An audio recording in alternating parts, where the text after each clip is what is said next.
ক্রমশ ঊর্ধ্বমুখী সবজির দাম। আজ আবারও শিয়ালদা কোলে মার্কেটে হানা দেয় টাস্ক ফোর্স। রবীন্দ্রনাথ কোলের নেতৃত্বে আজ কোলে মার্কেটের বিভিন্ন জায়গা ঘুরে দেখেন টাস্ক ফোর্সের আধিকারিকরা। শুধু পেঁয়াজ নয়, আলুরও দাম কমবে বলে আশাবাদী রবীন্দ্রনাথ। তার দাবি, অনেক বাজারেই এখন নতুন আলু আসেনি। ব্যবসায়ীরা 30 থেকে 32 টাকা কেজি দরে আলু কিনছেন। তবে আগামী কয়েকদিনে সেই ছবি পাল্টে যাবে। আলু পেঁয়াজের পাশাপাশি শীতের সবজির দামেও রীতিমতো হাঁসফাঁস অবস্থা ক্রেতাদের। শুধু তাই নয়, কোলে মার্কেটের বাইরে এবার সুফল বাংলার উদ্বোধন করেন রবীন্দ্রনাথ কোলে। সুফল বাংলা স্টলে আলুর দাম 26 টাকা কেজি দরে বিক্রি হচ্ছে, আর সেই সঙ্গে পেঁয়াজ বিকোচ্ছে 50 টাকায়।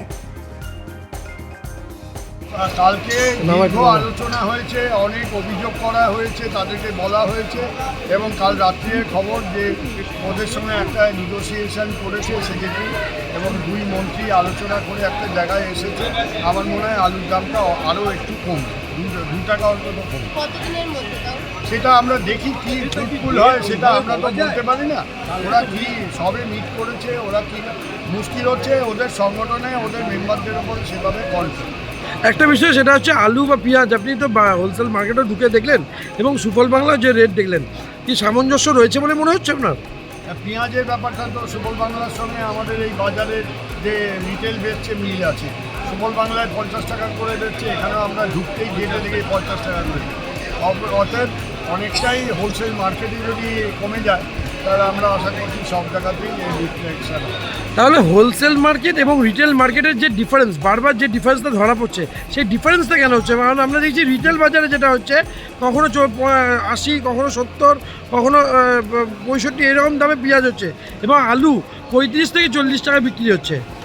না, ব্যাপারটা হচ্ছে এর আগে যারা পেঁয়াজ এনেছে 2700 টাকা বস্তা, 2700 টাকা করলে হিসাব করে দেবেন, প্রায় কেনা পড়ছে 67 টাকার। তাহলে কত করে বেচবে? তারা তো 70-75-এর নিচে বেচলে তাদের পোষাবে না।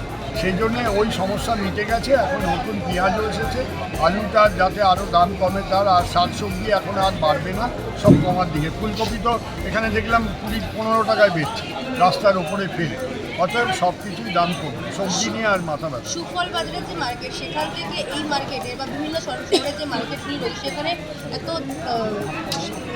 ব্যাপার হচ্ছে হোলসেল মার্কেট থেকে রিটেল মার্কেটগুলো যারা নিয়ে যাচ্ছে, কেউ কেউ অসাধু আচরণ করছে, বেশি দাম নিচ্ছে। সেগুলো আমরা বলেছি যে ওখানে যদি লোকাল যারা এইগুলো বেশি দামে কিনছে তারা যদি আমাদের কাছে কোনোভাবে খবরটা পৌঁছতে পারে, আমরা ব্যবস্থা করি।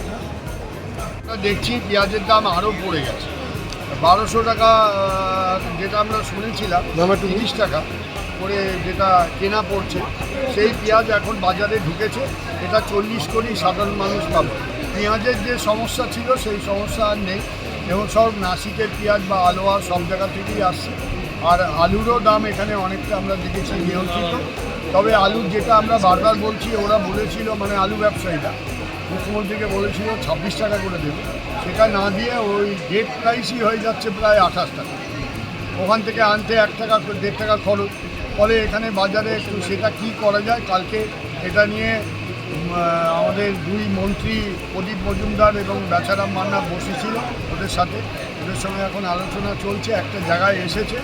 এখন সমস্যা যেটা হচ্ছে, আমাদের যেটা মনে হচ্ছে যে আলু ব্যবসায়ী সংগঠনে তাদের যে প্রতিনিধি আছে তাদের কোনো ইনফ্লুয়েন্স আছে বলে আমরা মনে করছি।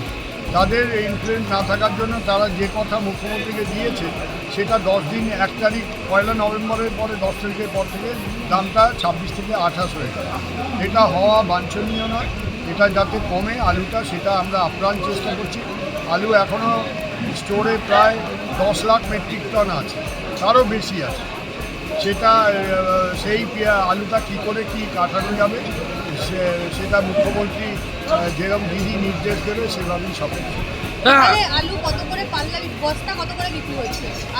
এখানে তো 2850, 1450 আলু। আর পেঁয়াজ বিক্রি হচ্ছে 30 টাকা থেকে শুরু করে 50 টাকা, সব রকম। ওটা কি কেজি না পাল্লা? 30 টাকা হচ্ছে কেজি। পাল্লা হতে পারে, তাহলে সুইসাইড করবে।